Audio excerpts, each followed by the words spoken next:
What's up, everybody? We're talking about the return of Keith One Time Thurman, and of course the WBA Super World Welterweight. You know, he's always had the belt, which makes him still the legitimate number one amongst the welterweights in the world. I know you got guys like Errol Spence and now Terence Crawford who have entered the division, but Keith One Time Thurman is still the king. So long as he comes back to the sport, he's still undefeated. He's beaten the best guys of the welterweight division. I mean, obviously, it was almost 2 years ago, but the fact is he was the king and he's come back and he's returned the king.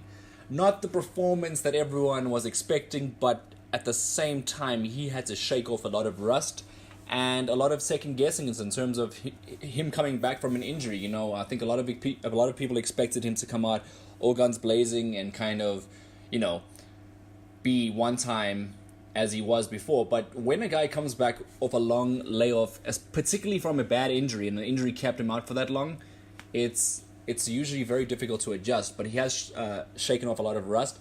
He did choose wisely in the form of Josecito Lopez in terms of who he picked as an opponent. Obviously, Lopez isn't one of the top welterweights. He's fourth top welterweights, but he isn't one. And Thurman needed that fight that kind of brought him back. It wasn't really a close fight in terms of the fight itself, but the judges obviously did bring it and make it, and the one judge actually scored the fight a draw.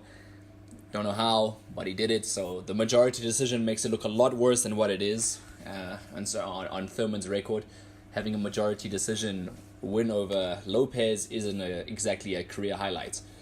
Anyway, One Time dropped him in the second round, you know, a left hook, landed square on the chin.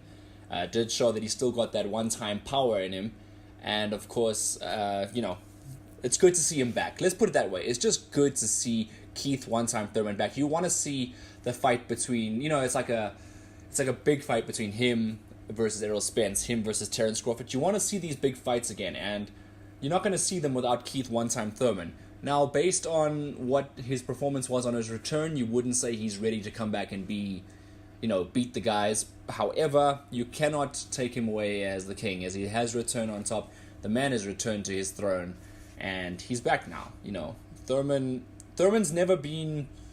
There's always been moments in Thurman's game, but the guy knows how to survive. You know, there's always been moments in fights where you worry about Thurman. You think that he takes a little bit too much damage sometimes. You think that, you know, he gets caught and he wobbles a bit.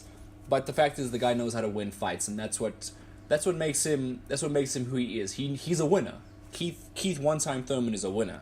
And you know, I look at it and I love the fact that Steve Willis was the referee. He's one of my favorite referees, actually, going around, crazy eyes up there and everything. But yeah, no, Thurman, one of my highly thought of boxers. You know, he needed these rounds. You know, I maintain it's good that he went the distance with Lopez. You know, regularly an informed Thurman puts away the likes of Lopez. But you know what? It's important to note that he is coming off an injury, as I've rightfully said. One thing that I wanted to talk about as well was after the fight, Keith Thurman called out Manny Pacquiao. Now, he obviously thinks that Pacquiao is there for the taking. After what Pacquiao did to Adrian Broner, obviously Thurman knows that Broner isn't a threat anymore, and Pacquiao just did what he had to do in the ring. But, you know, when asked as well, Thurman didn't commit to actually fighting again in 2019, which is scary. It's actually scary. But so he asked for a fight against Pacquiao, but didn't want to commit that he's fighting again. So it's very conflicting. It's very, very, very conflicting. But let's see if it happens. You know, actually, I actually think that a Thurman-Pacquiao fight might be the way to go.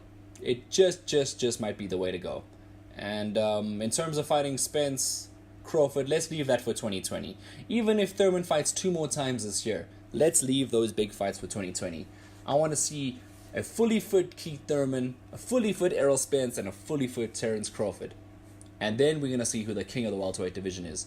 I'm still undecided as to who's going to win and who's going to be the number one between them. But anyway, it's just good to see Keith Thurman back in the ring. Thank you for listening to what I had to say. I hope everyone's having a good day. All right, cheers, bye.